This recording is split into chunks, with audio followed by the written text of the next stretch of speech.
This is about as unprepared as it's possible to be. I am just looking for a chat window now. I've no idea. I've no idea what I'm doing. There we go. There's a chat window.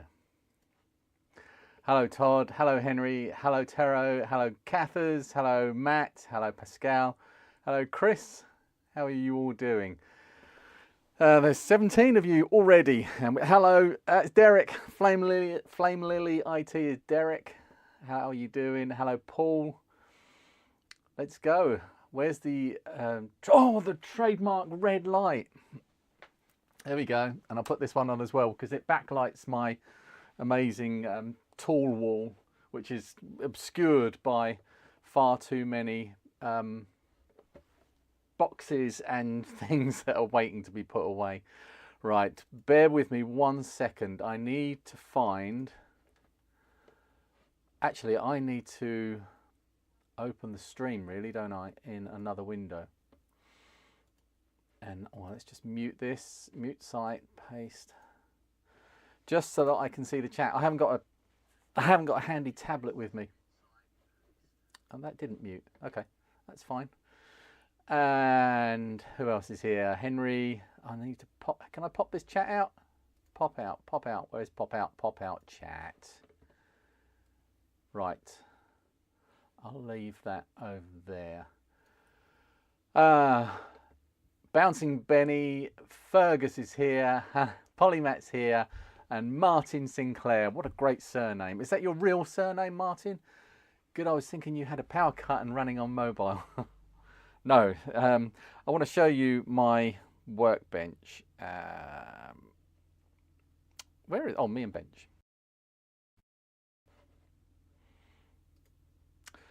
You can only see a small part of it, but it's literally covered in stuff from the last time I was in here. And the last time I was in here was Friday night. And it's very, very unusual for me to not be in my workshop for more than a day. Bobbers is here, Andrew Taylor, Retro and Gaming. That Speccy looks like a C64. I have got a, you've just reminded me about something. No, I'm not going to get it out now. I've got a Spectrum that has a C64 keyboard wired into it, functional. Well, it's broken. There's wires hanging off and things like that. But why is capture up? Capture doesn't need to be on. There we go. But yeah, it's an abomination. But one day I'm going to actually make it work. I want to see that thing up and running, and I might rehouse it because I think at the moment it's just the keyboard, the C64 keyboard, that's hanging up. You know, the wire for the keyboard is just been cobbled into working with a Spectrum, and what I want to do is actually house the Spectrum inside a C64. I think that would set the internet on fire. So as we chat, I'm actually going to tidy up as I go. Let's have a look at the. It's been so long since I've streamed. Let's have a look at the total so far. So I mean, the reason that I put this up for sale is because I wanted to buy something, and I looked at. I think, like everyone, like all of us, I spend far too much of what I call family money on my habit, and I like to not do that. You know, I don't have a huge income coming in, and this hobby is expensive. This habit is expensive. So I really wanted to. I wanted to recycle something, and the Spectrum that I have put up for sale. Let's just grab it.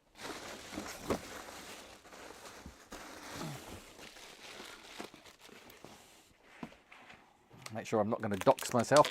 I have packaged it up, but I can always repackage it. The Spectrum I'm putting up for sale was actually donated to me by my very, very good friend Lee Smith from Lee Smith's workshop. And I did say to him before, because I went through all my Spectrums, I thought, oh, this one would be really nice to sell because it's a good board, but it's got a faulty ULA. So I provided the ULA, and I think Bobbers is here, isn't he? Hello, Bobbers. I think this might be a case that you gave me, Bobbers. I think this is one of the ones that you gave me. So I should really have asked you as well, but I'm sure you don't mind. I've picked out one of the nicest cases I could find, and I picked out one of the nicest boards I could find, and I put it all together. Oh, I'm on the wrong. This is me having streamed for a while. It's been a good 6 months. There we go. Thank you, Bobbers. That's very kind of you. So yeah, that was the idea. I put the whole thing together, and I thought, oh, I can even make a video about it. Unfortunately, the Spectrum was broken as well, because it would have been a bit boring if it had just been, here's a Spectrum, it's up for sale. But this, I mean, honestly, have you ever seen such a nice condition Spectrum than that? It is immaculate. Honestly, I mean, the base has a few marks and some wear and tear, but nothing terrible. There was the obligatory 48K sticker was there. I think red serial numbers, doesn't that mean that it was an upgrade case? I don't know. Yeah, or sorry, a repair case where it's gone back to the shop, and these were the ones that they take off the shelf. Anyway, that's probably just speculation on my part. But yeah, really, there's a little bit of scratching across the back where people, you know, you when you're plugging things in, you'll run it across the back. There's a little bit of that, but you'll never see it. And it's really good across the front. A couple of little scratches there, but look at that. It really is beautiful. Might cancel the auction and keep it. But it's going to be super well packed. It won't be a Commodore 64. Right, I've got to chat because it's flying by. The Spectrum 64. Keeping up with the Commodore. And right, anybody else has joined? Surfer Jim, hello. Mike H. No, it's a love child. You want to see a C64 with a dead flesh keyboard? That's a bit more difficult to do because attaching, it's not impossible. You could just hang the, not impossible. You could just hang the connectors off of the end of the membrane and then wire to the bottom of the connectors. Magisterium Guitars, hello, how are you? Andrew Taylor says you want to see that, or you want to see that. Put it in a Retro Fusion reproduction clear case. Oh, so you could see the Spectrum inside with LEDs. I like that, Todd. Pascal, that. Oops. Okay. Get a Commodore Max Chris. C64 with dead flesh keyboard is going to give me nightmares. There's two different ways to break the internet. One is to put a C64 inside a Spectrum, and the other one is to put a Spectrum inside a C64. When worlds collide, the C64 housing in the Spectrum should be painted black and needs the rainbow. Oh, Pascal, that's a good idea. Black C64 with the stripes going across there, and oh, maybe a custom set of keys that are kind of like a bluey sort of grey. Oh. Philip Bryden, hello, Philip. Who's Philip has a YouTube channel that I've been watching today, and I saw your Mega Drive cartridge fix today, and that was really quite clever. And I like the video, Philip. You were talking about that in Discord. I can't remember the name of your channel because I'm old and have a terrible memory. But really, feel free to pop a link in the chat here, and everybody go and subscribe to Philip. He's doing some really good stuff. He fixes all sorts of things. ZX64. Hello, Colin. How are you? Franco's here. Franco has been binge watching my channel and watching all of the Spectrum fixes that I've done for the last 4 years and been commenting on all of the videos. It's really nice when somebody finds your channel and does that, because a lot of the time, you know, if someone finds my channel and watches a video, then it's going to be a video that's 4 years old or 3 years old, 2 years old, and I've completely forgotten about it, and everybody else has completely forgotten about it, and I never know if someone's watching that video, and it's fine. But when someone comes along and comments on every single video that they're watching, it's lovely. It's really nice to see this wall of Franco Walker comments coming up. That was really nice, Franco. I really appreciated all your comments. Right, I've caught up to where I was earlier. Luis Carrera, hello. Oh, there's not an extra R in there. I'm sorry if I pronounced that wrong. Greetings from Portugal. Hello, Portugal. I bet it's a bit warmer there than it is here. I'm just going to move my heater a little bit closer because, oh, it's not even on. I was getting cold, and that's because my heater wasn't on. I can tell you the temperature in here. 9. I've got my nice big new thermally sort of hoodie. I do like a hoodie. Where were we? Weeping Scorpion, hello. And skip ahead a little bit. I'm sorry, I'm going to miss a few comments. It has just skipped itself as I said that. What's the best way to get games running on the Spectrum 48K? The best way? That's really subjective. It depends what your intentions are. The best way, is that the most authentic way? Would be tape. Or the quickest way would be something like a ZX Dandinator, like that. Or a Div MMX. A Div MMX is probably considered the best Spectrum loader, but they are a little bit expensive. These are a bit more cheap, but you have to build it yourself. But that would make a good video, Phil. Glad you found a use for one of those cases at least. I did, and I think one of the other ones is broken as well, so I will find another use for that in making a video, which will be really good. Nildo's here. Nildo, I think if that is the same Nildo, I can't imagine there's too many, donated my Commodore Amiga 600 a long time ago, it feels like. Hello, Nildo. How are you doing? Recognise that black crayon drawing, black crayon writing. No, Universal Retro Boss is here. Hello, Paul. Would a C64 board fit in a +2? Don't think so. I think it's deep. Well, a short board would. They wouldn't line up with ports and things. My channel is my name. Oh, okay. It's like my word is my bond. Hello, Taz. How are you doing? And oh my God, there's so much chat. Yes, I saw you got 2,000 subs today, Phil. I saw you you mentioned it in the video that you were like 3 away, and I thought, oh, I wonder if I can, you know, do a shout out for you and get you over the line. And you were over it and well past it. Well done. 2,000 is a good number. A healthy channel.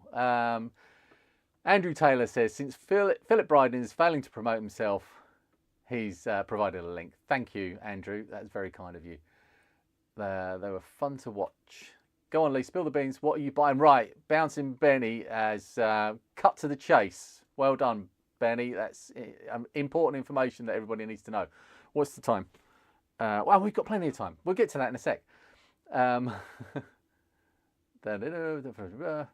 We got a surprise, 6 inches of snow this morning.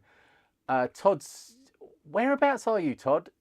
I thought you were in a hot part of America.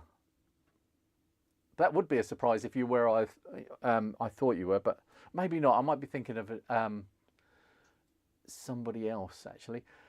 The binging is part of the course when one finds this channel. Yeah. Tapes is, yeah, all right, I'll catch it. Oh, I'm going to have to skip to the end. Weeping Scorpions. I'm picking out a long message here. Weeping Scorpions. So I have a Metrum, but I need some tips on what to put in it. There are so many Speccy boards that I don't really know what to go for. My favourite thing to put inside, I don't know, I've done the screws up, but it's in there inside a Metrum.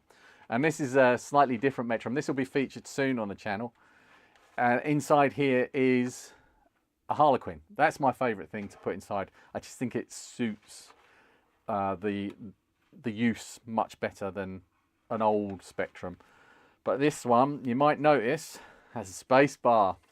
Woohoo!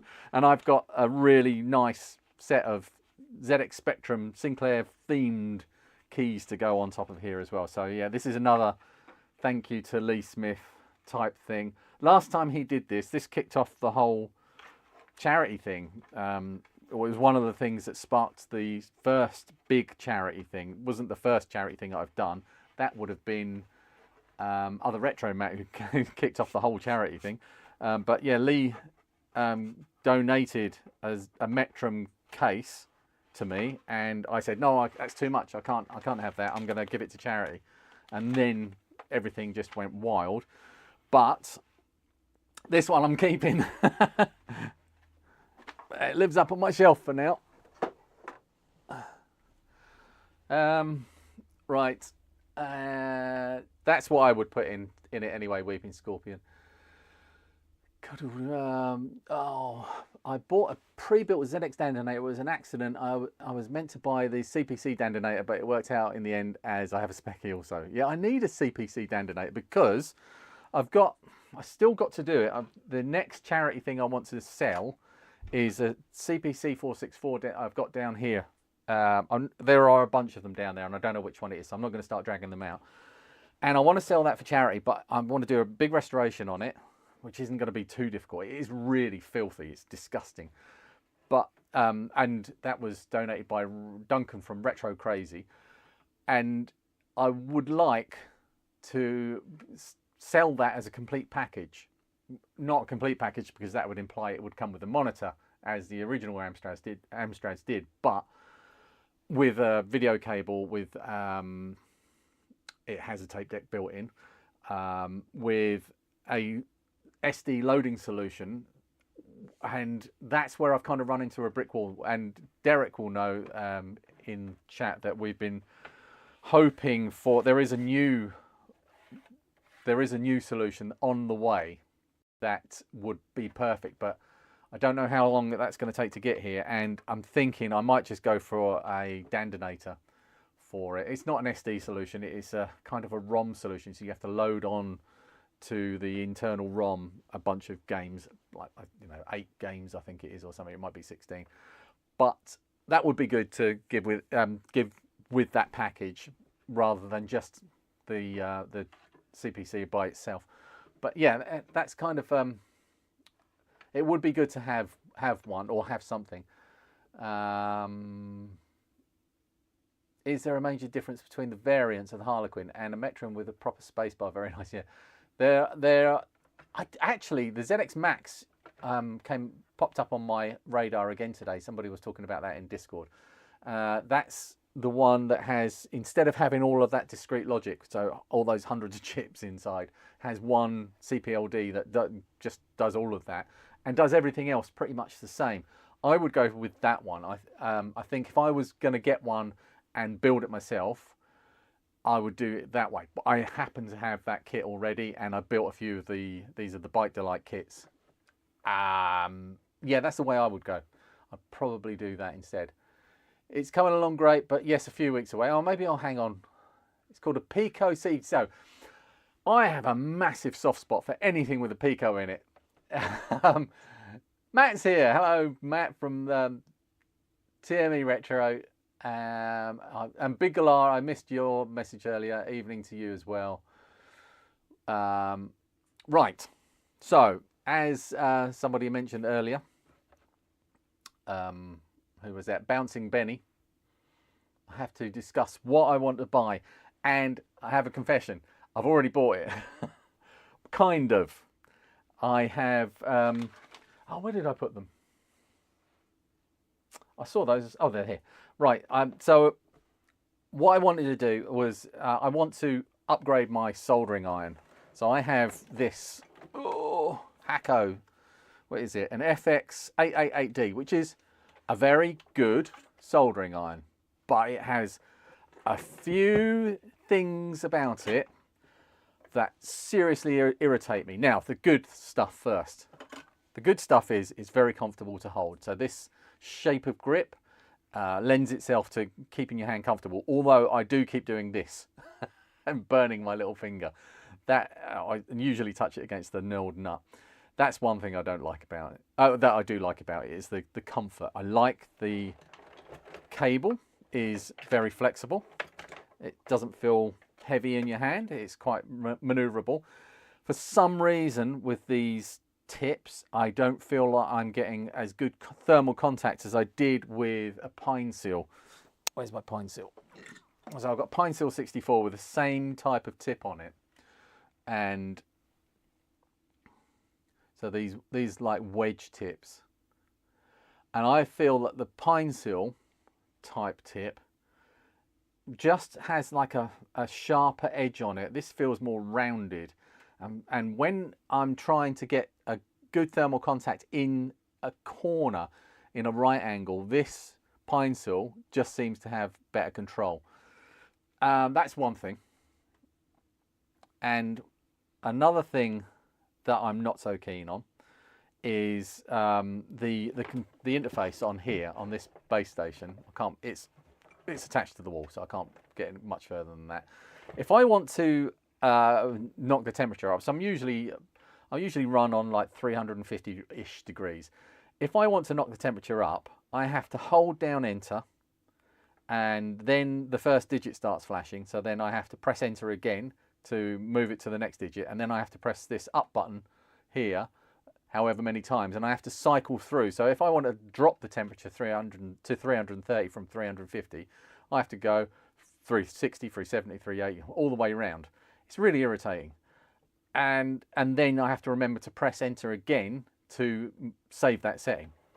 It's very, very irritating. There's no boost, so on the pine seal I can just like up and down on these buttons, and if I want to boost, I think it's just press the plus button, and if I'm holding the boost button, it goes to whatever I set it to in the firmware. So much better. So much better.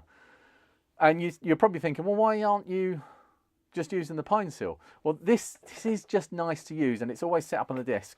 This, with its, I haven't got the cable in here. I have to have like a USB hub on the Workbench to run this off of, or a big power pack. And the cable off of this is really nice, but it is a little bit glitchy sometimes, and has sometimes let me down. Plus, the thermal capability is a little bit less than this. I like that this has a little bit more thermal mass to it. Now, another thing that really bugs me about this is, like the old style soldering irons, it's got this knurled nut that you have to undo to change the tip. And I have different tips. I've got some like smaller tips here, and it's just too much of a pain to change them. If I want to put on a big blade tip or something, if I'm doing some heavy soldering, I have to get down a pair of pliers and spend ages twisting this off. And it's hot. You have to be careful when you take that off and then put the new tip on, and then be careful when you put it back. I don't like that. This isn't much better because I have to undo a screw, but then you can just pull it off. But it's, you know, I would have to use a pair of pliers to pull that off. But that is still better than this. So what I've done is I've actually ordered, I wonder if I can find it. And this is on another... someone tech moan. Cheeky. Let me find it and I'll just drag it up there. Sugon A9.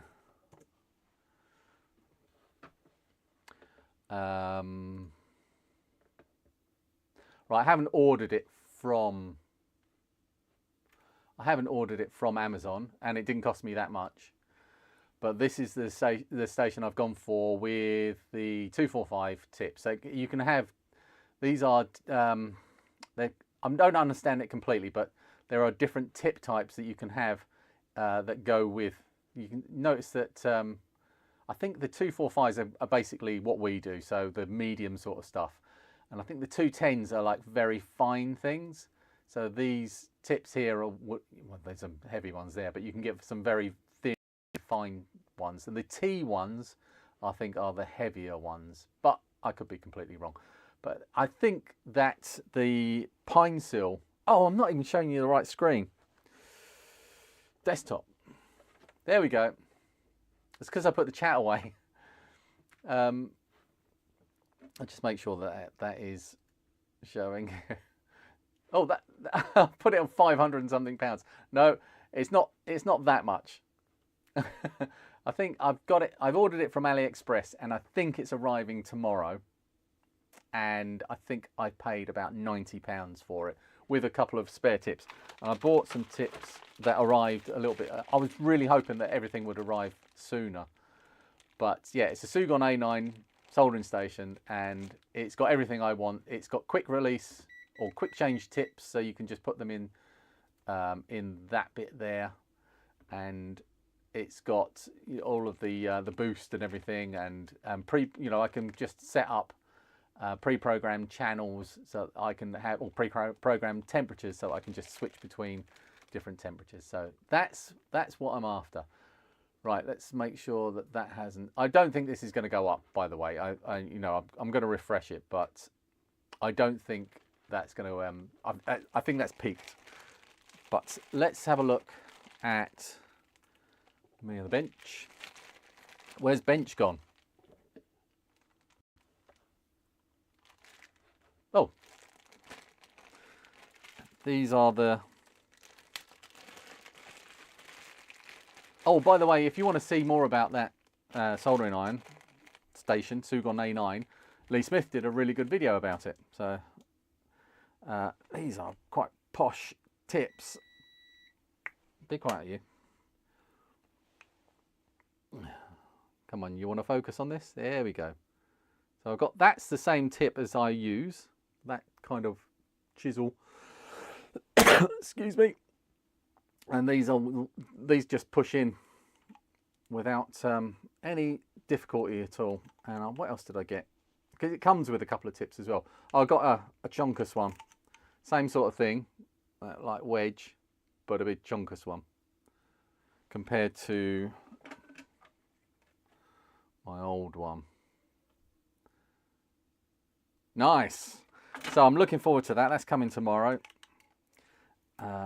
Which will be just in time for me to fix something. Now, before... Oh, we've still got plenty of time. Loads of time.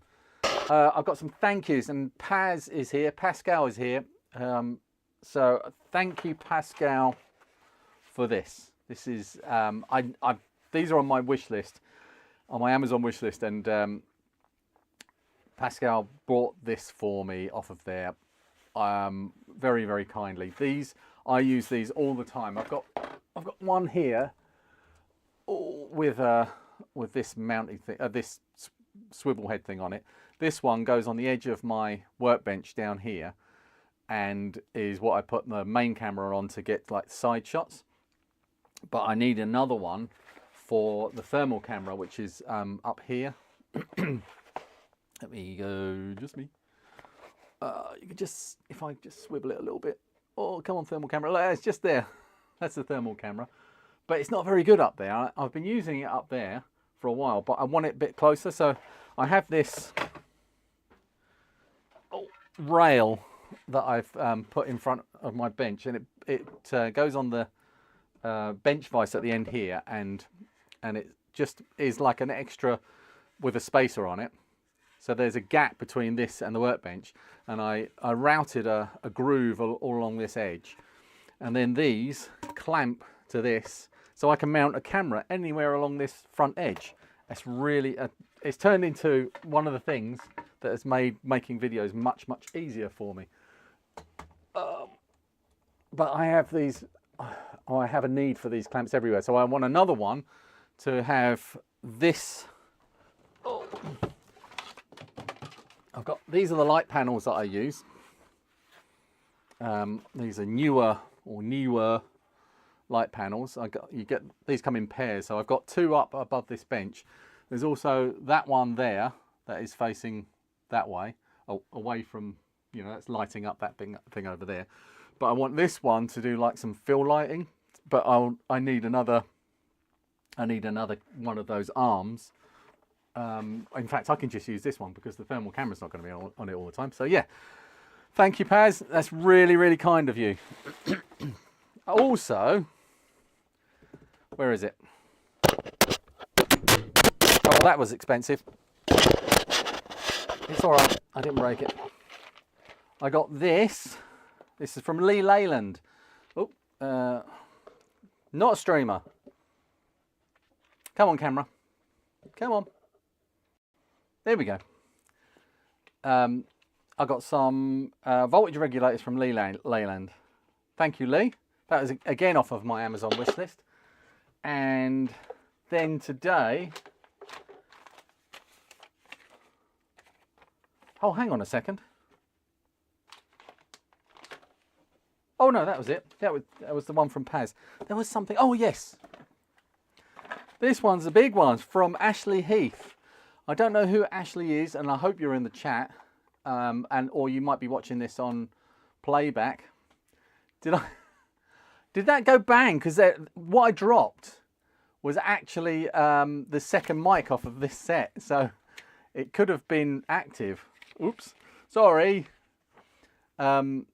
Right, so Ashley Heath sent me this. I've been wanting one of these for ages. It's a capacitance or ESR meter, so I can test capacitors in circuit. That is going to be so handy. Right, catch up on chat while we've got. What tips are compatible with the pine seal? I don't know. The same as the TS100. Yeah, right. So Chris's Retro Nook says, I love my pine seal, but it does feel a bit diddy and it does reset hang every now and again when my USB cable makes bad contact. Yeah, it doesn't feel like it's built to last. So, I saw your Matt's comment again. Somebody summoned TechMoan. Right.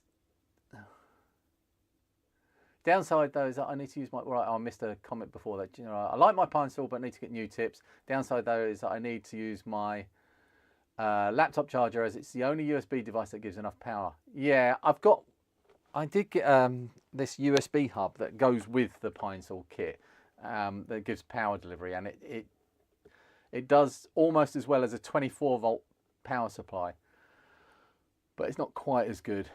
But if I use that one, it's not as easy it's not as easy to have on the bench. Oh, you got up and down buttons on yours, Franco. Can't fault my 20-plus-year-old Weller soldering station that I liberated from a skip at work.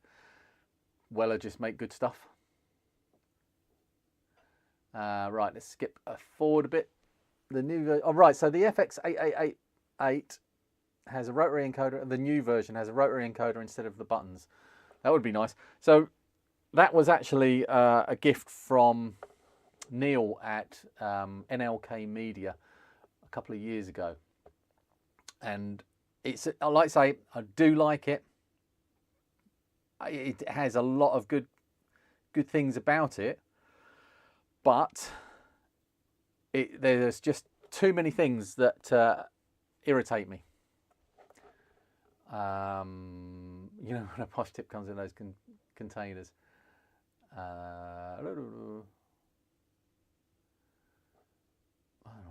Second mic was active. Sounded like you kicked it down the stairs. Oops. It probably became active as soon as I knocked it off and then hit the deck. Sorry if I've broken any speakers, then yeah, I'll have to fix them yourself. Hello, Frank S. How are you doing? Right, what's the time? Quarter of an hour. I might have peaked. Let's have a drink. Right, somebody else, you talk for a minute. I should have got Matt to come in with me.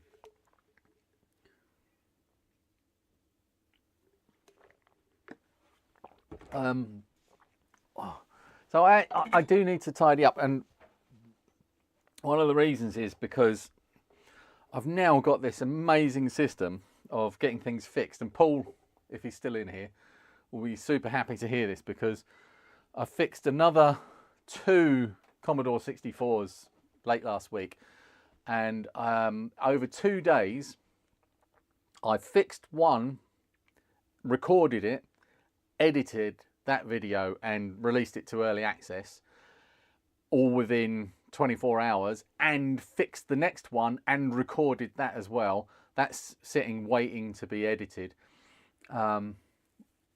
probably tomorrow.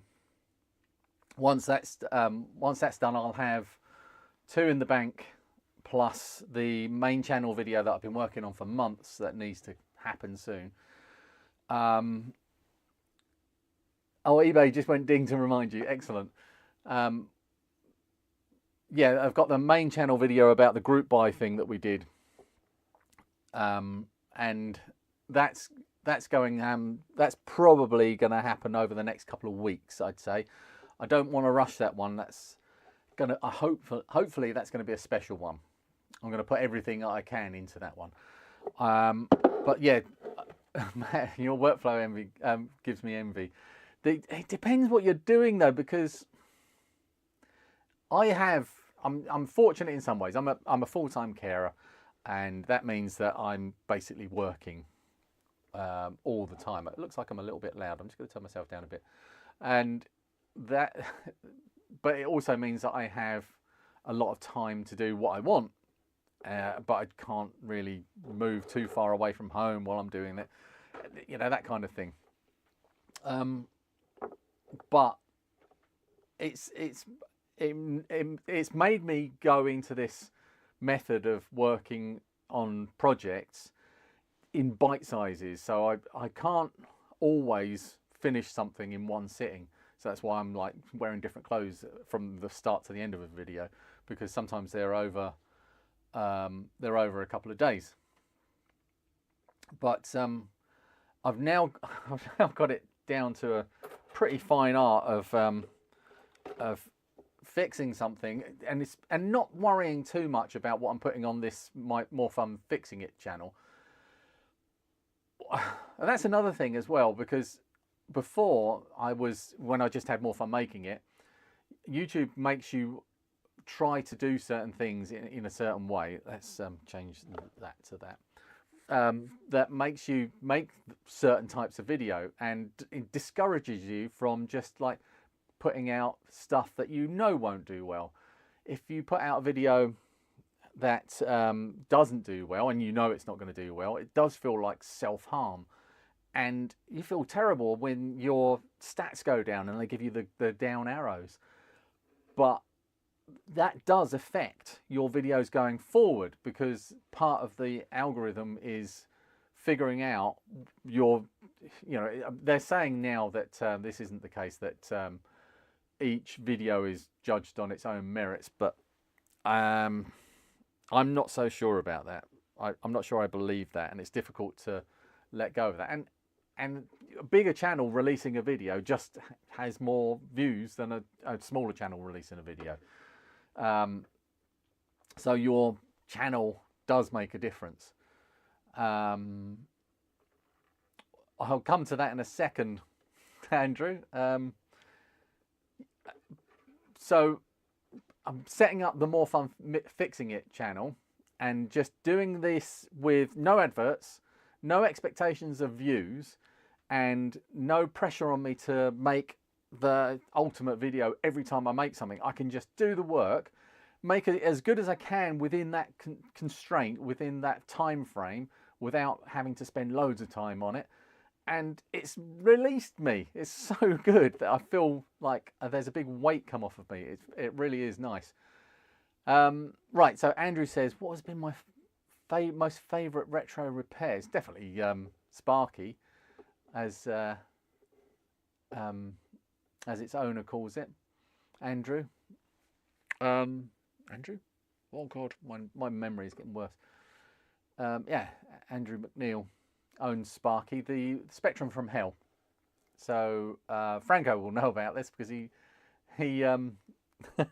he commented on that video as well, or that 4-part video. That's definitely been my favourite. I'm not sure I'll ever repeat it, but sneak peek. Oh, can I get to it? Where is it? Oh, maybe. Yeah, I can get to it. I'm trying not to bend over in front of the camera here. That's to preserve your sanity as well as my dignity.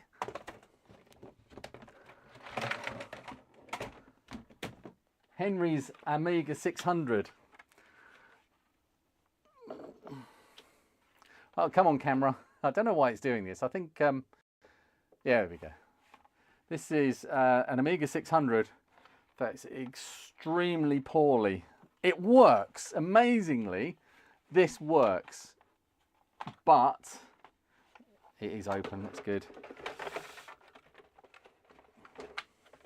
Oh, it might be a screw in the bottom there. Yeah, there's a screw in the bottom. Somebody recapped it and really did a number on it, and there's all sorts. There's actually like a double-decker cap where they've used radial caps to replace the SMD caps, and they've stacked one cap on top of the other because for reasons I don't know why.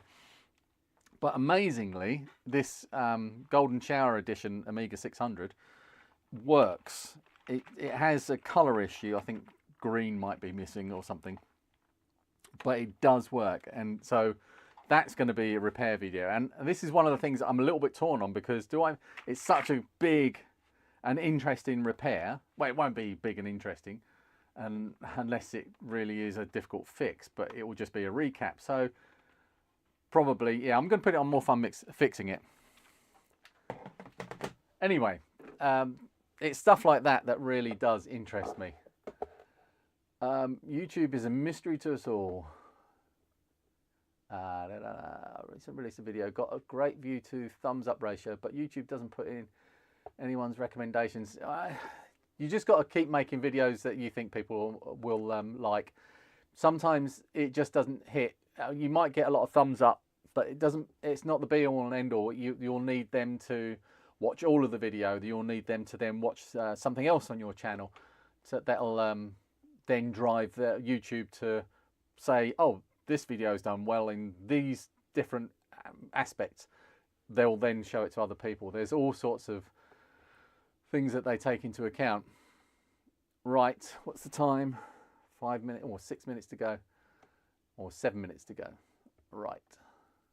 Previous owner was not smoking 60 a day. I think it's just gone disgusting. Yeah, the Trump edition. What? The Speccy's gone up to £150. Wow.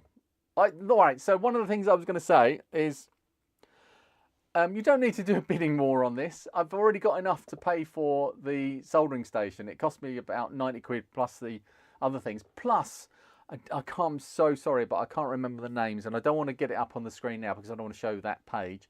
But I was sent 2 Ko-fi coffee donations as well that totaled £40 to add to the total. So currently about £190. So I've got about 100 quid to spend. There are other things that I'm going to buy. I'm not sure what yet. Right, Grandma's Wii. Amiga from Helm. It's probably already been done. Was it recovered from Mars? Watch Macintosh Librarian. Okay. I don't like the A600. Most of the Amiga software I use needs the keypad. Oh, Flight Sim fan. Fair enough, Franco, sorry.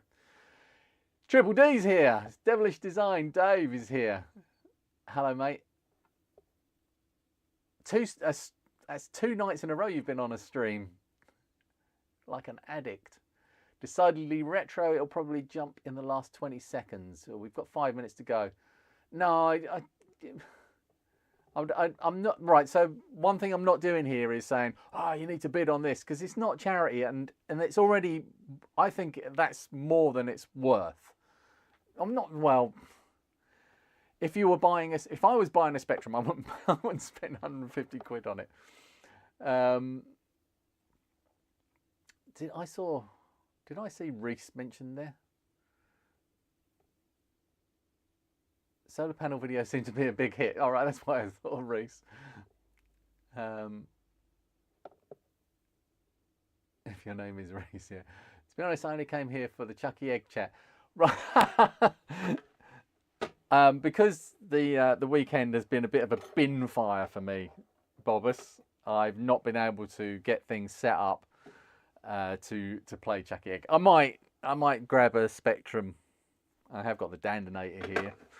I might grab a Spectrum after the auction and play a bit, but I don't know how interesting that'll be. And I'll be playing over capture as well, so I won't be very good. But we've on the Discord. I don't know how many of you are on our Discord, and I have to say our Discord now because it's not just my Discord.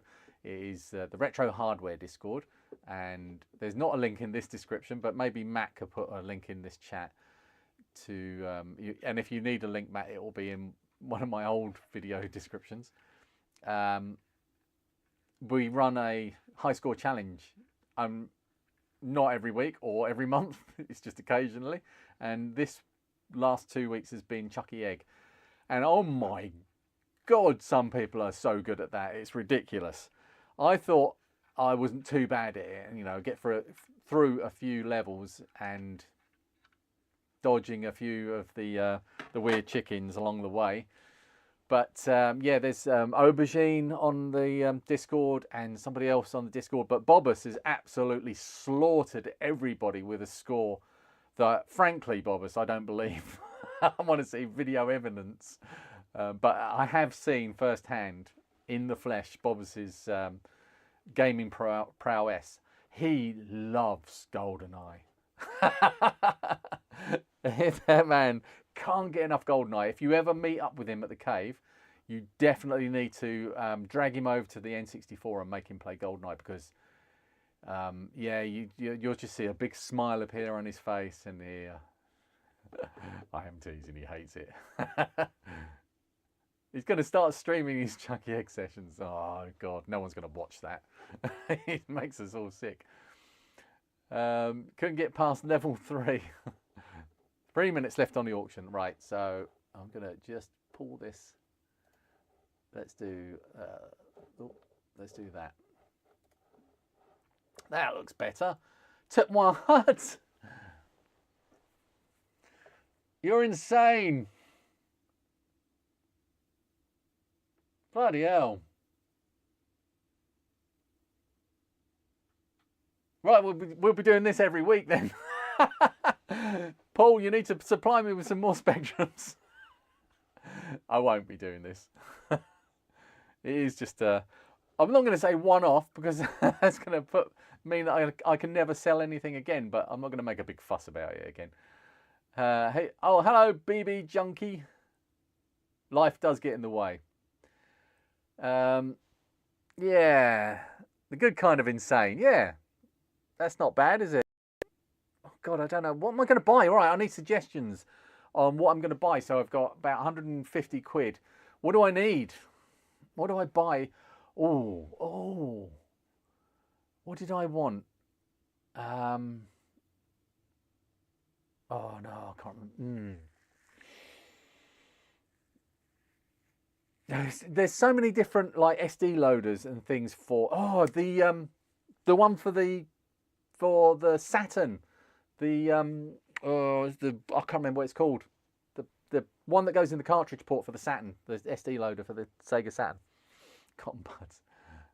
I got plenty of cotton buds. £150 worth of Haribo. There you're talking.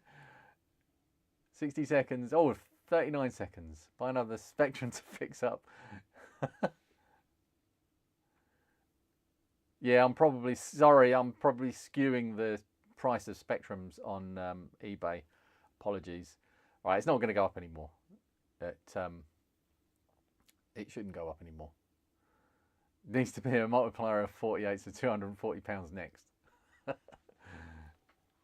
Flux capacitor is the mod, the DC-DC mod in issue 3 ZX Spectrum flux capacitor, as you join 2 diodes and a capacitor together. £211.06. Wow. Thank you, whoever that was. I will find out. Let me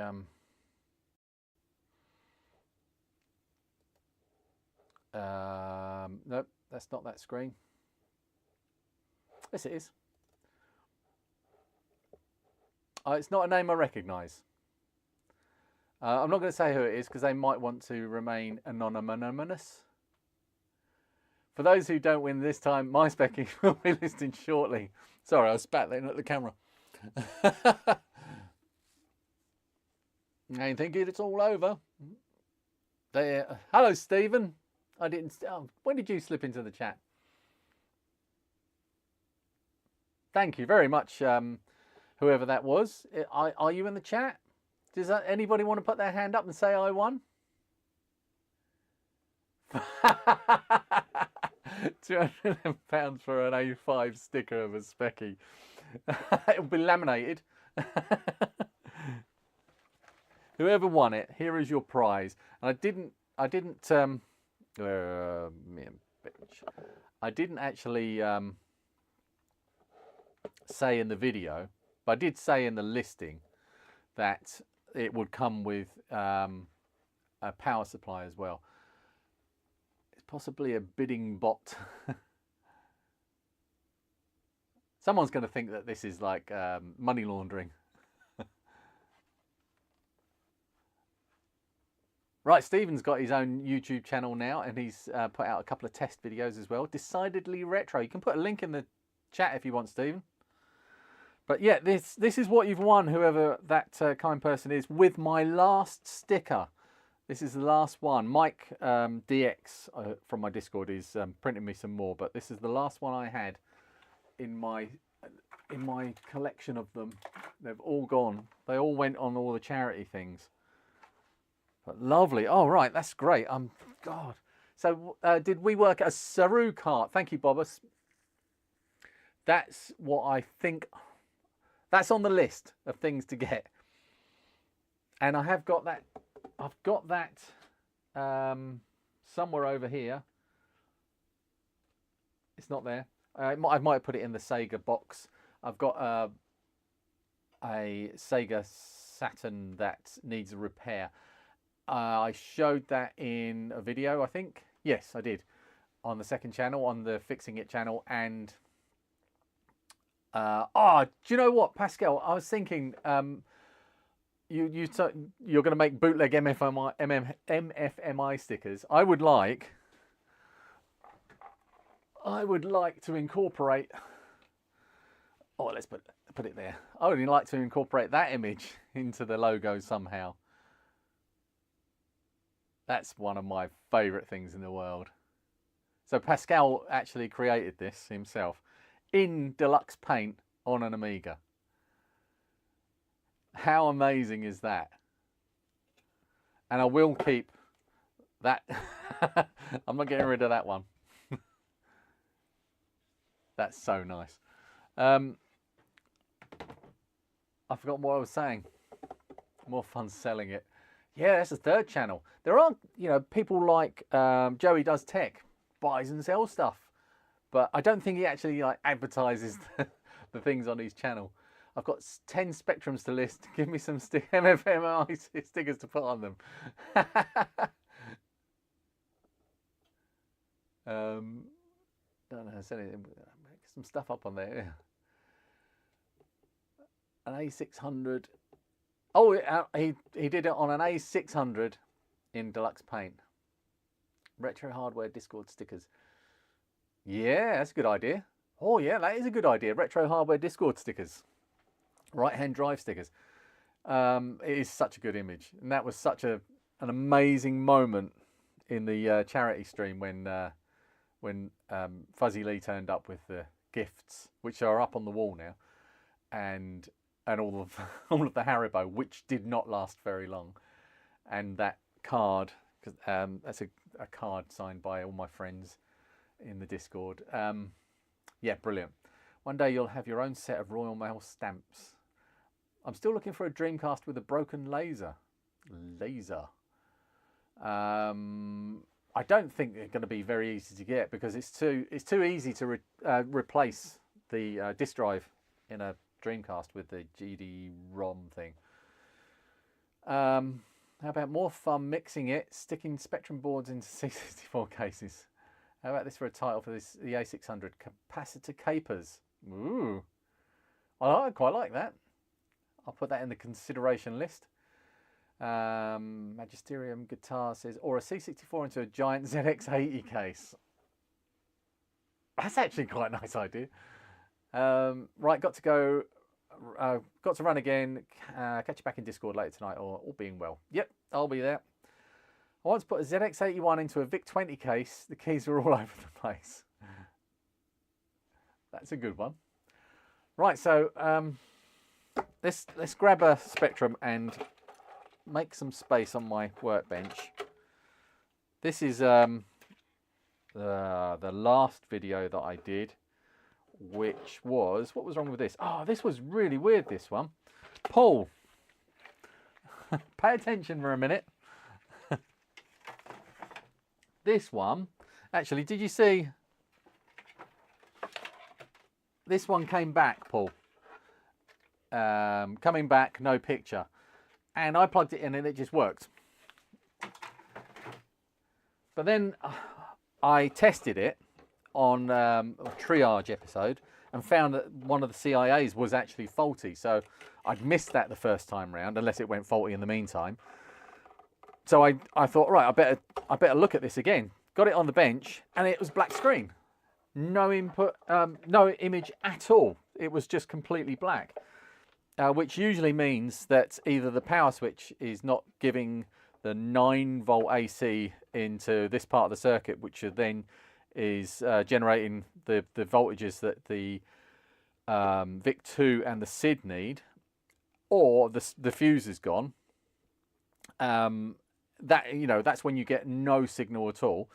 So something around this part will be gone, because the 5-volt for all the logic and all the other chips is just comes straight through from here on the power socket through the switch and straight into the board. There's no like voltage regulation. The voltage regulators, the 5 and 12 volts here, are used for these two. So I knew that there was something wrong, and I took the switch out, gave it a clean, gave the switch a clean, because I was like fiddling around with the switch and it was like glitching. I thought, oh, that's the switch. Took the switch off, took it apart, serviced it. It looked really clean inside, and you'll see this in the video. Big spoilers coming. It was the socket. The socket was broken. Here it is. I don't know what was broken inside it, but there's something in there that wasn't passing the voltage through. So that one's fixed. I just got to put it back together though. Now, do we play with... Yeah, let's play with the one I've sold. It'll probably blow up now. If this does blow up, and the person who's... I didn't see if the person that won it has actually said anything. Oh, I've just got what you meant, Imperial 109, about one day you'll have your own set of Royal Mail stamps. More fun fixing it and more fun making it special edition. Commemorative stamps. Oh, that implied... No, not... Right. I've not had any time to prepare for this, so I don't know where anything is. Video cable.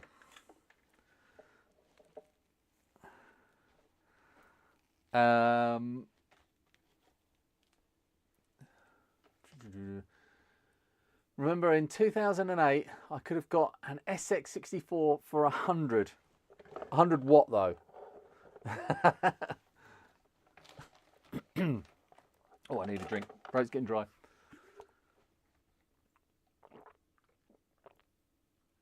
Oh, Speccy's an official measuring unit. What, like hands? They are... How long is a Speccy?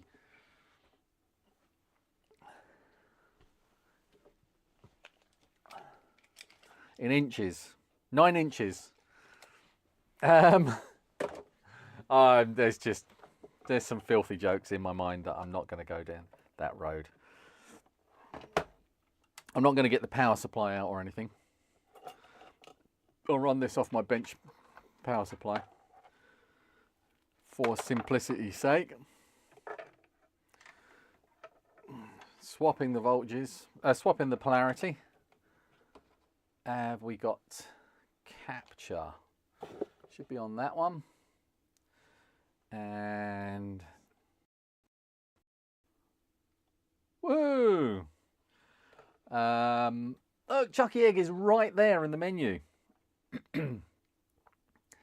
Oh, the image is quite dark. Excuse me. Oh, I missed a bit of chat there. Here comes the Chucky Egg high score.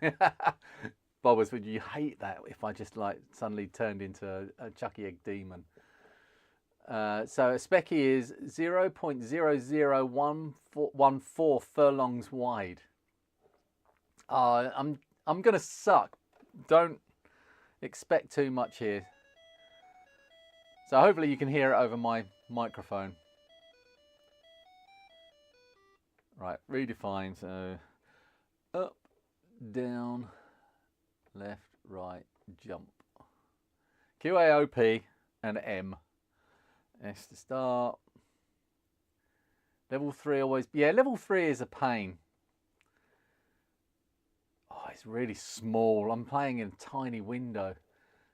Can I make this? I can't make it any bigger. It's not fair. Right, let's go. Oh, that could have been a bad mistake. Run away. Oh. Go away. Oh, come on.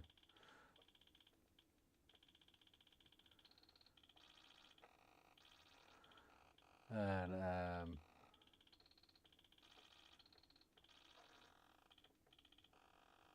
oh, I thought I could get over there. Let's get up here for safety.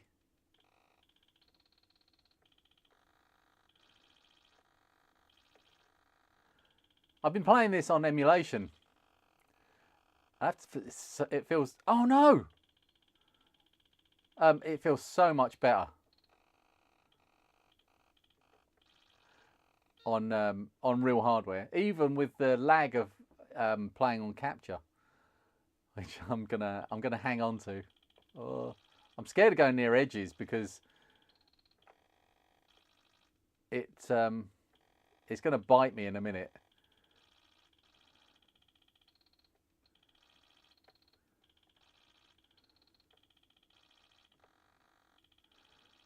I'll do this level and then we'll have a look at. Oh, that was a good one. I've just realised I've got a big mouse pointer right over part of the screen as well, and I use like an extra big mouse pointer on this computer just for streaming because I'm standing so far away from the screens.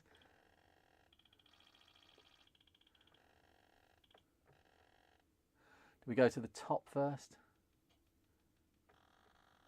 No! Should have pushed up. First life down. Didn't know there were chickens at first. You never played this? Oh, you want to play this now? Hack Bill Respawn. Oh, Andy's here. Hello, mate. How you doing? You know he's all serious. All the excuses are coming out. I want to play this now. I didn't know there were chickens at first. Got to go. Bye, Matt. See you, mate. Watching the Night Ride intro video. Sorry, Wreck-It Ralph. Good luck, Matt. This is what Cyberpunk is missing, colour clash. You've never played it, Philip? Oh, it's a classic. The lift is a pain. Oh.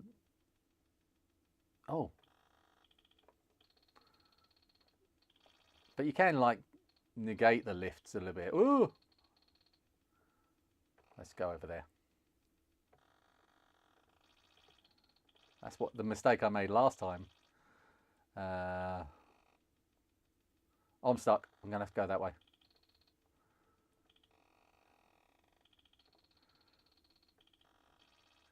It's a really, really dark image on my capture. Ah, no. Let's go that way. There we go. I need to go there. Oh, I need to jump from the ladder, don't I? But the one that chicken's on. Oh, I overshot. Oh, at least I got that one.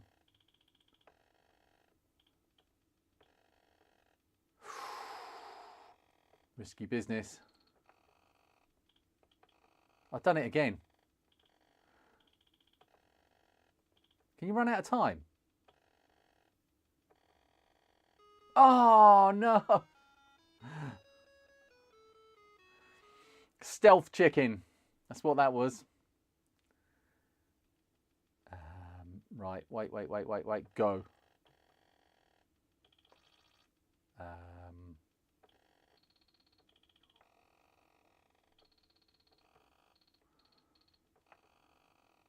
Nope, missed it again. Oh, God. I'm not going to get off of this level.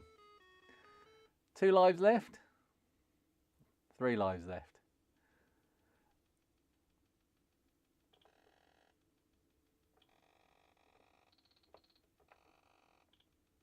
Right, concentrate, everyone. Gotcha.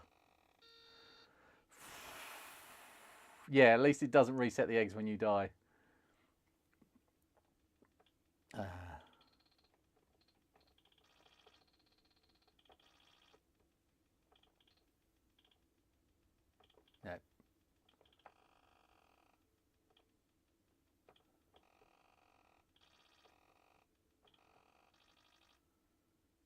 I'm really concentrating now. Oh, I really wanted to get up there. Oh, no, bounce. That's all right. Got away with it.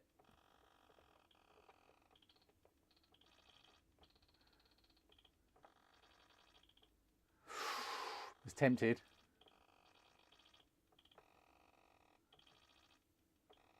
I'd rather that chicken wasn't there.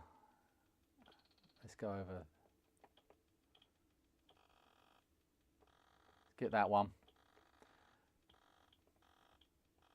Yeah, and the chicken in the corner in the cage will kill you as well. I'm going to do that one last.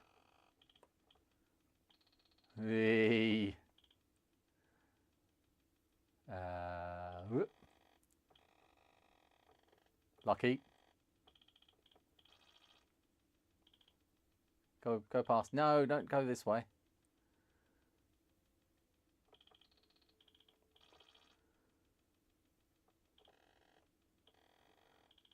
Right. You need to go up. Get out of the way. Yes. My high score on this is about 30,000, something like that.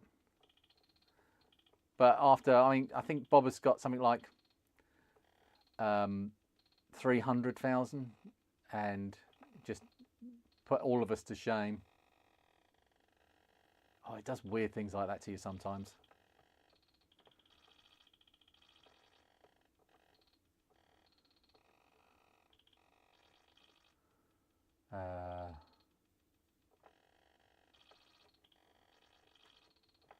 Oh, like a boss.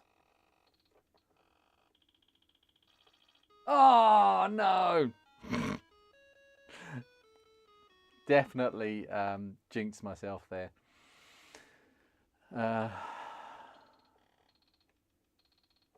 No! No fall damage in this as well. Ugh, that's not where I wanted to go. Don't come down! Don't go... Oh, it's too impatient. I should have just waited. I thought I could get to the left, you know, to the left before that other chicken got in the way as well. Oh no, it's too many eggs left here. I nearly did it again. Right, now you need to get out of the way. Oh! Oh! The tension is unbearable. I'd rather go down a bit.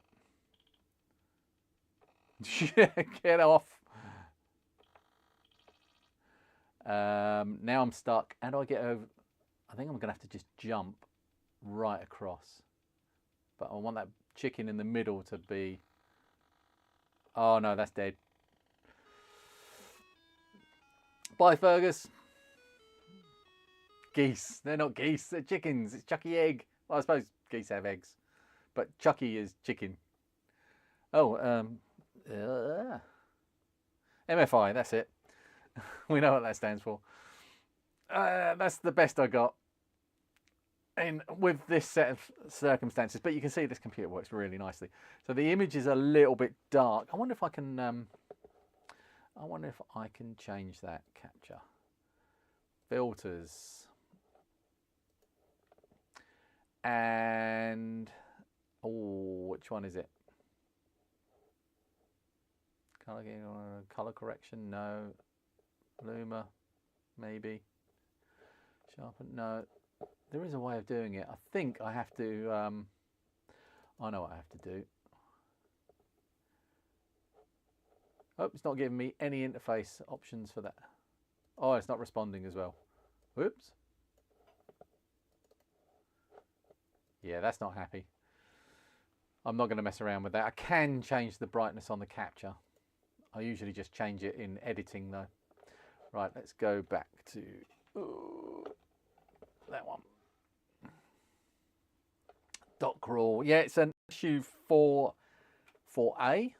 So if it was an issue 2, like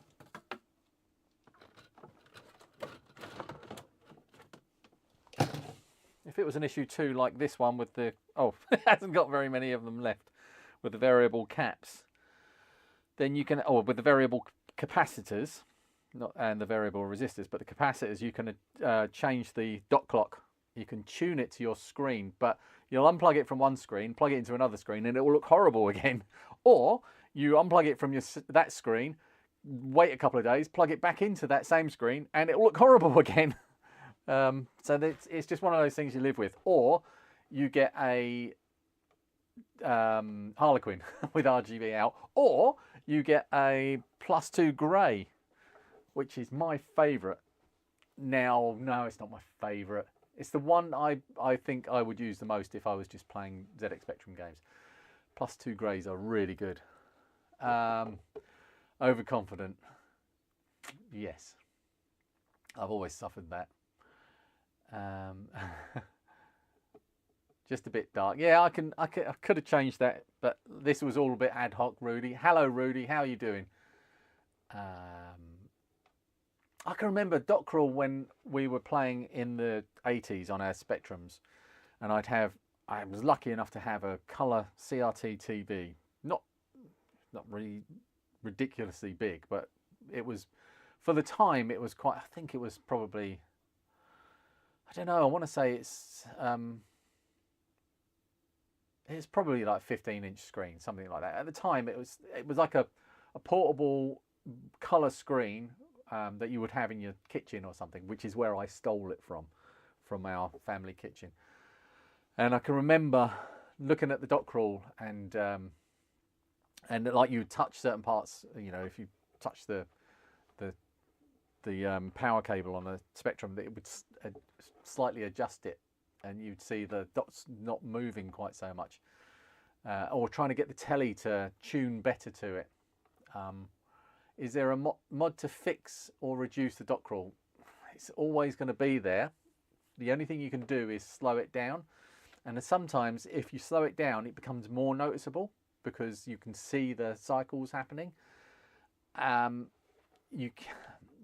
The machines after the +2, they built in, there's an extra transistor that they set the it's the, I can't remember which, Stephen Usher's in here, he'll know. Oh, there, the issue 2 dot crawl changed with temperature. Yeah, Stephen will know what the capacitors change.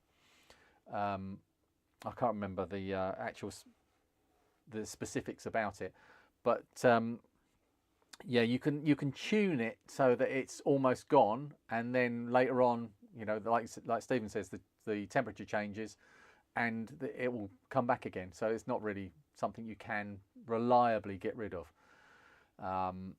It's just one of those lovely things that we, you know, charming things that we like about the Spectrum. It's the clock frequency of for the colour. There we go. Thank you. But let's turn that one off before it explodes, or before I drop something on it. I'm going to put it somewhere safe. Oh. That's going to be packed inside. Whoever won it, it's going to be inside a padded envelope, inside a cardboard envelope, and then bubble wrapped, and then inside more bubble wrap, and then inside a box. So it's going to be very well protected. Right. In 1982, you were amazed it had colour at all. Absolutely. Absolutely. It was incredible. You know, those colours that we had, cyan, magenta, no red. Was there red? Oh, find one with, oh. Yes, of course there was red. So blue, red, magenta, green, cyan, yellow, white, and black. Oh, this one's really dirty and horrible. Yeah, we were fascinated with the Spectrum when it came along. So when I got the, you might have seen the latest main channel video with this, which is amazing. I wanted to then quickly make a Spectrum repair where I use this to diagnose it, and both Spectrums that I plugged it, or both of the broken ones that I had, were just basically, it just needs recapping, I'm pretty sure. And that's not doing anything. So I'm not sure what to do about those yet, but they will be coming up anyway. And I probably still will find a fault for it. And I've got that 16K. It's buried under there now.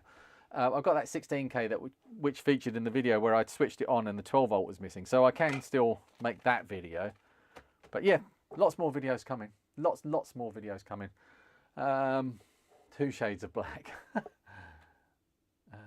Plastic bag with no lining, or an old towel. Chris, hello Chris, how are you doing? I've got Chris's. Where is it? Oh, I'll show that. Oh, there's too much information on there to show the box.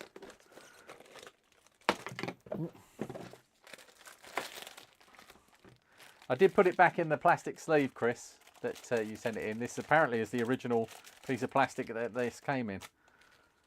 And a couple of Who cards. And Chris asked me to look at this because it's dead. And I said, oh, right, do you know any idea what's wrong? And he said, yeah, it's dead.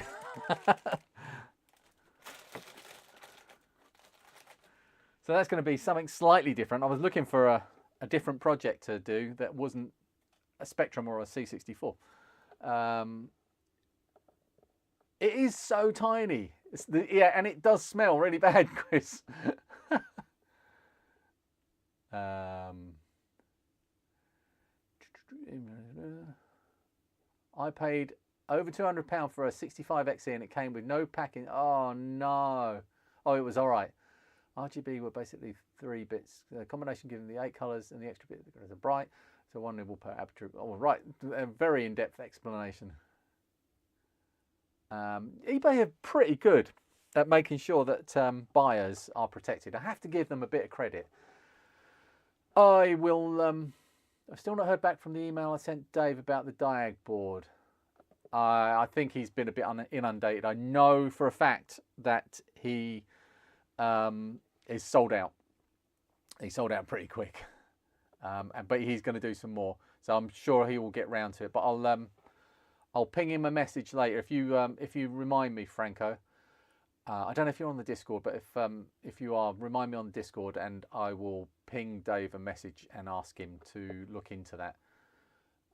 Yeah, the Pascal says it's so tiny. I think he's talking about the PC Engine. It's so cute. What a brilliant little console. Why didn't it do better over here? Oh, something's falling over.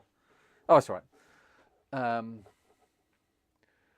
Oh, have fun, Rudy. Don't get frostbite. Stuff in e-waste containers is often in better shape than what you get in the mail. We don't get e-waste here. Senile Deluxe. We don't get to play around with e-waste like some other countries do and areas do. We're not allowed to touch any electrical e-waste. If I go to my local refuse centre and if I was to pick up, say, a monitor or something, I would probably be done for theft. Yep, you're not allowed to take them. They know what they've got.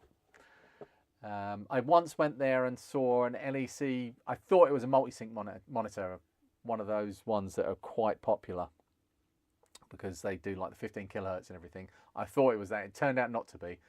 But at the time I thought it was. And I said, look, I really want this monitor. It's going in the bin. Can I have it? Nope. Begged them.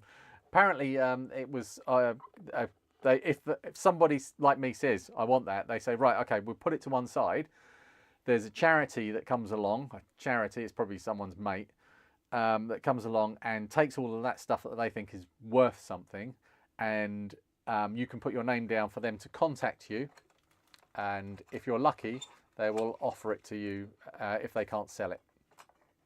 So it's ridiculous. Drives me nuts. All right, so Chris confirmed the 5 volt is okay and the fuse was good. Good start. What I'm worried, Chris, is if the X-Tail, the oscillator has gone in it. If the oscillator is broken, that's going to be very expensive to replace. And well, it might be, but again, Lee Smith is getting loads of shout outs. He's working, him and Mogwai Chris are working on a way of creating a custom oscillator made from different parts. I don't know, it's way above my pay grade. And because Lee Smith has one of the Pigeon Poo warehouse PC engines, I've got one of those as well. That's going to go along with that PC engine in a video, but my one works. But Lee's one doesn't work because the X-Tail's gone in it, and he's had a horrible time trying to get one that specific frequency that that resonates at.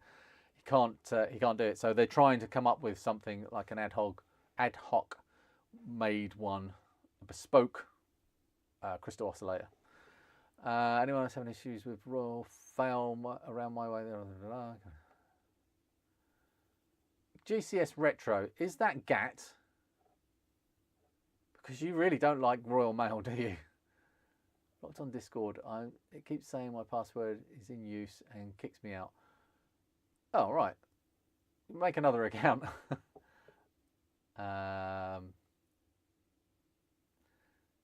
You need an unscarred PC engine case. Mine suffered cable burn. Oh, cable burn's the worst. It's actually illegal here too, but anyone, but barely anyone cares. It'd be nice if that was the same here. Gat, it is Gat. Hello. I still regret not picking up a SNES All-Stars box from the cardboard recycling at the tip. What? Oh no. Northern Ireland, you can take some stuff, but it's frowned on officially. All the CRT TVs I've had were from the local yard. Fellows don't really care, really, most of the time. They're pretty on it over here. They really don't like you taking anything. You ask them and they just go, no. Built my first XP PC from parts at the tip about 20 years ago. It blew up last November. Oh no. I've got the only early-ish PC I've got in this workshop. Everything PC in here is new, apart from one, which Chris Graney gave me, and it lives down in this corner here, and that's going to be my only PC. I daren't get any more because there's just not enough room. I need to get rid of more stuff. I need. That workbench hasn't been used in ages. That workbench over there. Oh, which if I get out of the way, it will focus. There we go. So that workbench there has just been covered in boxes the whole time. And then this over here is this work surface over here, which is covered. There's like 1, 2, 3, 4, 5, 6, no, there's 4 boxes on there and stuff piled up on top of the boxes as well. That extends the whole length of this workshop. This is a garage, so you can imagine it's the length of a car. Are you going to focus on me or not? What? Thank you. That extends the length of this room, and it's just, there's not a single square inch of it bare. I can't put anything else on there. There's things on top of things on top of things.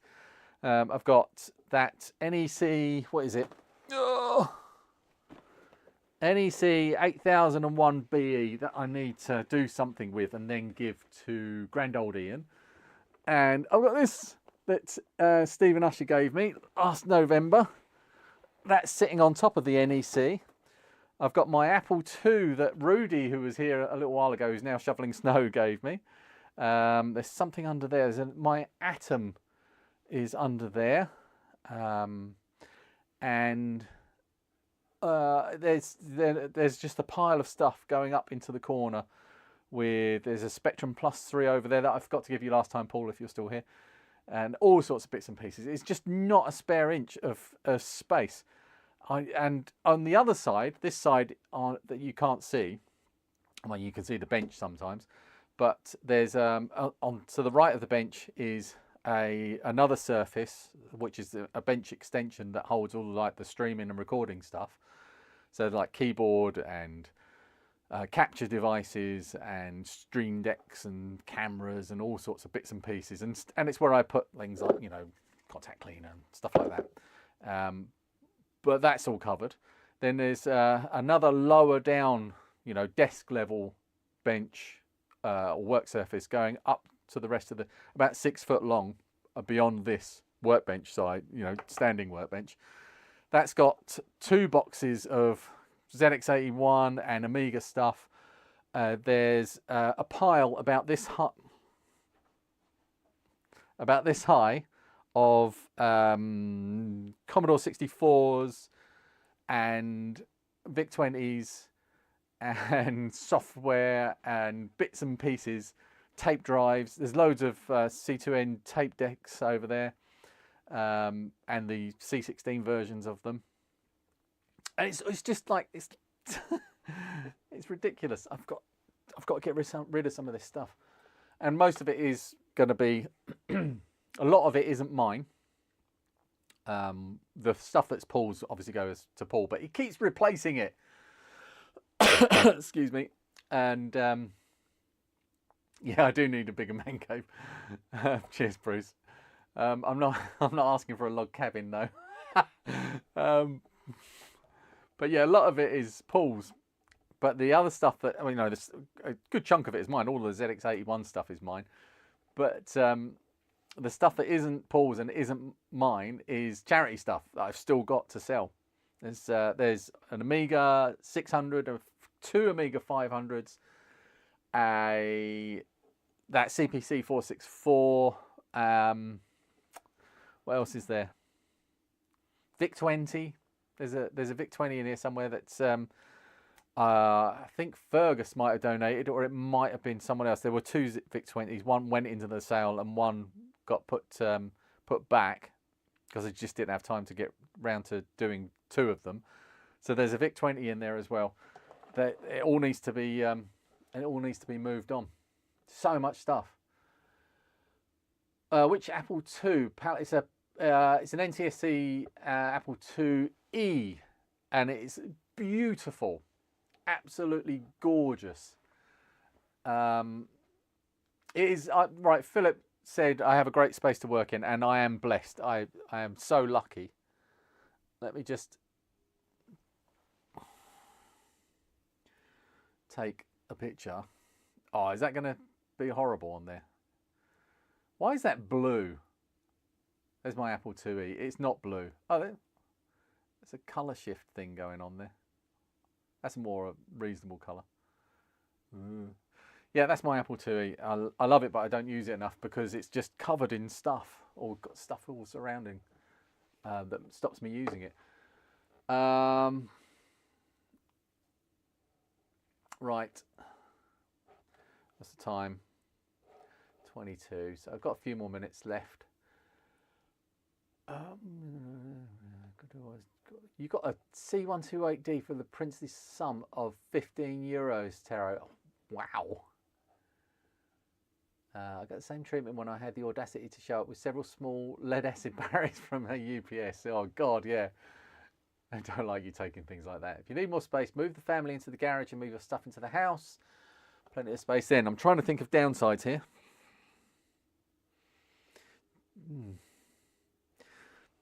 consider that. He said that laser printers were commercial and no one else one was getting pretty ready to punch me before I left Sharpish. That must have been off of an earlier story. A few years ago, when I took a broken colour laser printer to the tip, the bloke behind the electrical counter became very aggressive because he said that it was commercial waste. Crying out loud. Yeah, A600s are massively overpriced. But I say they're overpriced, and I probably am slightly responsible for that. They are, I think, the best Amiga to own in a modern day, because they cover, for me, they cover everything that I would want to do. I don't want to do, you know, the stuff that we couldn't do back in the day. I want to do the stuff that I could do back in the day, and I want the broadest amount of things, broadest amount of compatibility, and that's got a good compatibility. Obviously missing the keypad, the numpad, but that with that trade-off, you get a smaller unit that fits on a desk better. Fitting an A500 on even a reasonably big desk is not an easy thing to do. My PC where I do my editing down that end, if I put an Amiga 500 on there, I've got no room for anything else. It's ridiculously big. But yeah, I think an Amiga 500 is the best one. Right. What is going on there?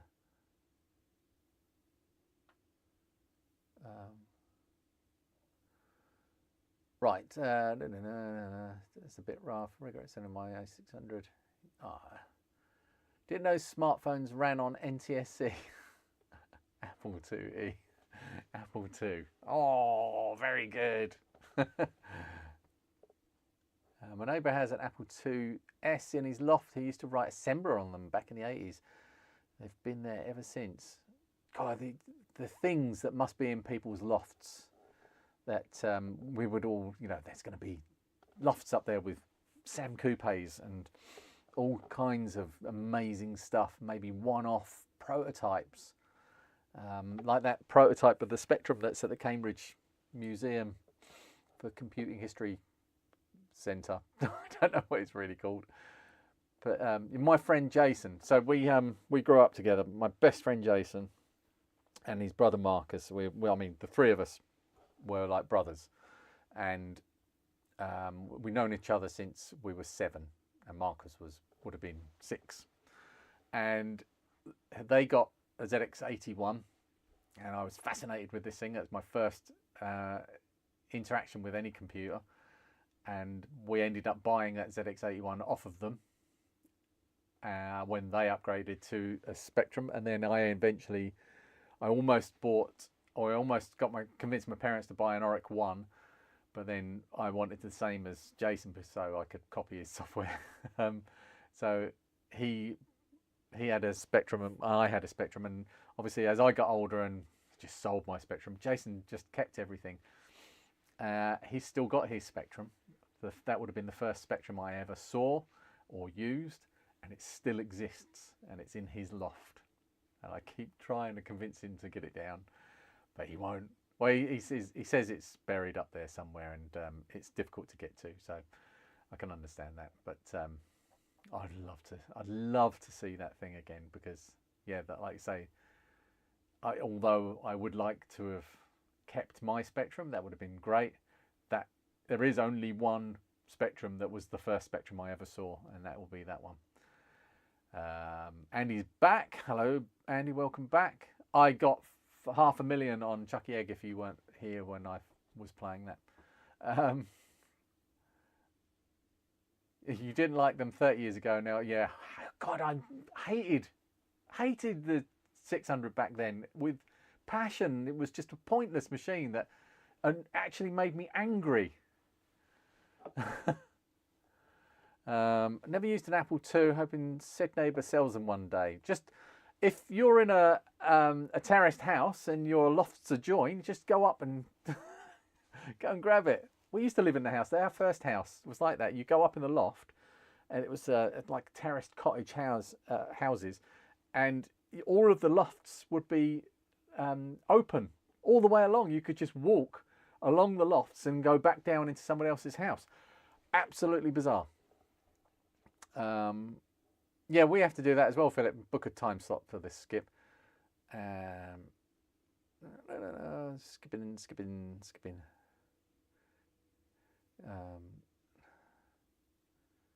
John Grant's barn, Peter. Yeah, I know that there's a little story behind that, isn't there, where they found that prototype spectrum, and it's a fascinating thing to see. Absolutely amazing. Like, blow your socks off to consider how that survived all this time. I've got my grade +2 sort of. I've got the main board and the keyboard.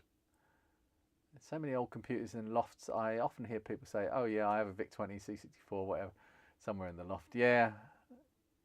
Wouldn't it be great if we could, you know, there's some sort of you could legislate and put a law in place that people have to give up their retro stuff for us.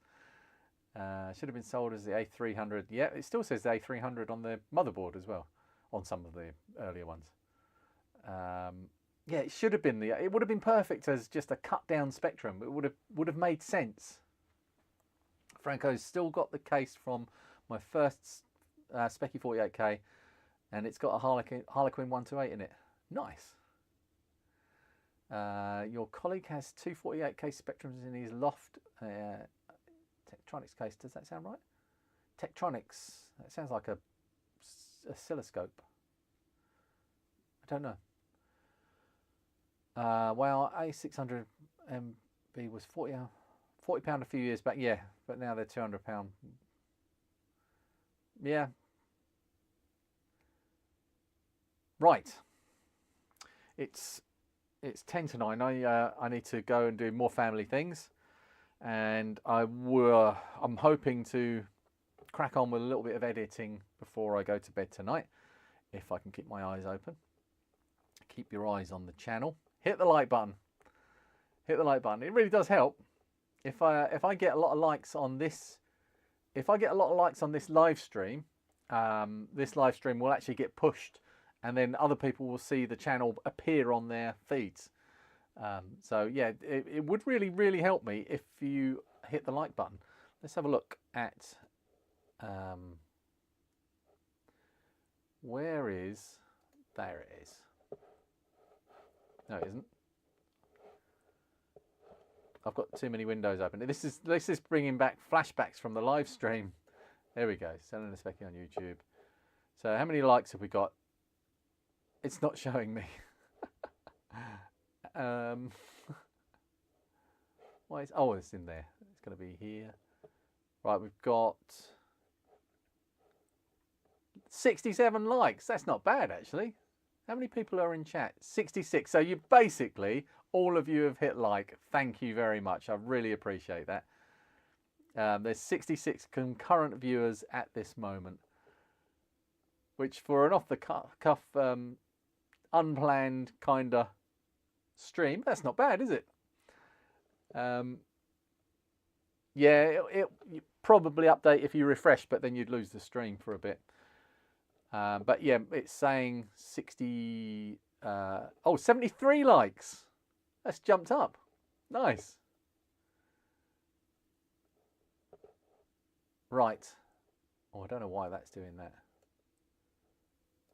Right. Sorry, I'm distracted.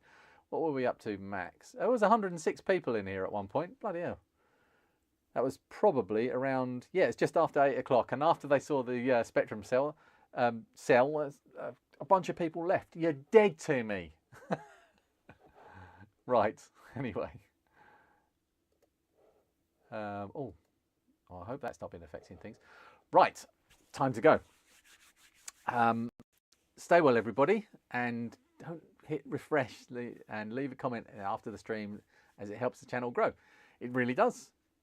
I'm not very good at self-promotion, so I do need people pushing me. Yeah, there were over 100. Pascal. Anyway, yeah. Let's go. Let's go and do something. Let's go and do something useful or fun. Do that or eat. Eat sweets. Bye.